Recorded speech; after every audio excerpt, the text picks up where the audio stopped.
Hi, this is Dinah Dinger. Here we are in the 10-day personal growth intensive. Today is day 7. We're still on sense of purpose. Now, I know that defining a purpose statement takes a lot more time than just a couple minutes to mix and match, to really play with these words, to feel them, to connect them to the desires, to connect them to your experiences, and start getting these ahas. So maybe yesterday required more time. So I'm going to make this brief today. And I already mentioned yesterday about pain and pleasure. So we're drawn toward pleasure, to live more things that are fulfilling to us, as also we are driven to run away from pain, okay? So even in the formulation of your purpose statement, it can have a never again kind of feel to it, which would be never again this kind of thing. Because if that is more motivating to your overall personality, there are some personalities that are not light and fluffy and happy, joyful all the time. There are some personalities that are more serious, more, let's say, accountable, reliable, and structured and down to earth. And for them, the formulation of something, as in never again will I fail, okay? It's not an affirmation or a life purpose that I would have you energize in repeating constantly to yourself, but in this phase of formulating things, it's okay. It's okay when you make that statement. For example, the supportive need, never again will I fail. Certain needs that when I sit in the personality or in the life purpose quiz, you might not understand all of the explanations of life purpose, because if they're not yours, you're not going to understand them. So there are some things like there's the entertaining need. And just to anticipate some things, very often the fact in the genealogy was abuse, and that's abuse on all different planes, all different levels. And making that stance, never again will someone be abused. That can be a driver to you that launches you into understanding for the entertaining need, the sacredness of the human being. So that's fine, because you'll even want to play with this for another couple days. It might even take a couple weeks for you to observe yourself and realize how you being you, how you're playing out your personality in your day-to-day life, how it's showing up. It's a really, really fun process. Very, very fun. So when I talk about the pain, remember, at conception, you receive emotional memory. It's a conflict. It's an eighth of a second. It's a fact in the family history that's proven. Like, it's not a story that someone tells. It's not a soap opera. It's an unexpected fact, an eighth of a second. Took someone by surprise. Whoa, it happened.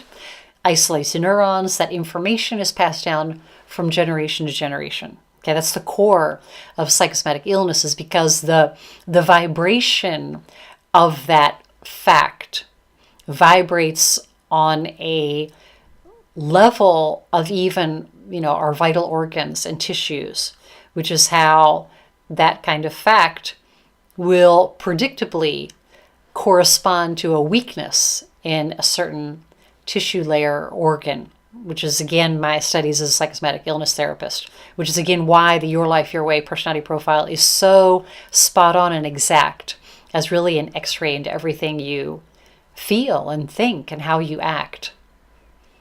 So if you're understanding that the pain path, the emotional memory that's in your middle brain, that's even in every cell, that somehow this negative expression is more motivating, that you're not living in a frustration or a hatred, you're living in the joy and the love of never again that kind of bad day thing happening to anyone else for the next generations or in the world. When we went back to the Ikigai model, the world needs you because you carry the memory of some pain, suffering that other people need relief from. And you bring that as a talent.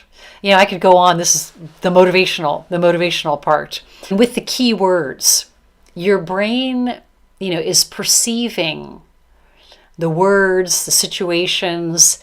It is reading things and associating things without you thinking. And very often in such a fast, automatic way that this 10-day process is about slowing down and becoming more consciously aware of the drivers you have, the needs you have that are your responsibility to fulfill, and how they drive you to do things, as well as your life purpose is pulling you. Your life purpose is that situation that you feel so attracted to because it is just a reflection of who you are, that subconsciously it's pulling you. Now you want to make that conscious. Your brain is so fast. You want to slow down so you get the understanding, so you get the meaning, so you savor the energy that is coming into your body, that is bringing you more life force. You want to feel that. You want to feel how useful, beneficial, productive, how real that feeling is inside of you. And that is why even when you have a never again kind of statement, like I said, the supportive need, never again will I fail, okay? It can, when you love that, that's never going to happen again. That can bring you to the pleasure mode of really, wow, now I know I am success. I am successful. I am, with your keywords, really feel those, associated those words with images of you being that, because we're going to redo the self-image picture, okay? The more you're getting into understanding how this process goes, not just mentally knowing, but emotionally knowing, feeling in your physical body, in your creative space, the planes of existence, in your sentiment, toward yourself, the love for yourself, in your creative thought process, in your soul, that you're feeling this information, this knowing, this reawakening, this remembering, and it is vibrating so intensely that you are just so excited every day to get up and get out there and be more of who you are, okay? With your purpose statement, mix and match. Spend another day on that. Mix and match. And then find the phrases like an elevator speech, I am this, and this is what I do, and this is how I do it. Very, very simple. Maybe you write the phrases. If you write 20 of them, 21, 25, the more the merrier. Mix and match. Feel the ones that feel the best. Write them on little Post-its. Stick them on your mirror, stick them on the wall, stick them in your calendar, stick them on the refrigerator, to continue to remind yourself that's who you are. This is why you're here. And I tell you, life will shift, because this process is about getting answers to existential questions so you get more life out of life. So if you're enjoying this process, then, and even if you want to learn more about this methodology, there is this section in this app about 21st century coaching. And there's also a tab where you can fill out a form if you want to, a conversation with me about learning this methodology, learning the 12 facets of personality, the 22 unique individual needs, how to guide people through their personality profile, and to have a happier, healthier, more fulfilling life. And once again, if you're enjoying this video, the 10-day intensive, share it with your friends, follow me on social media, and I'll see you tomorrow. Bye-bye now.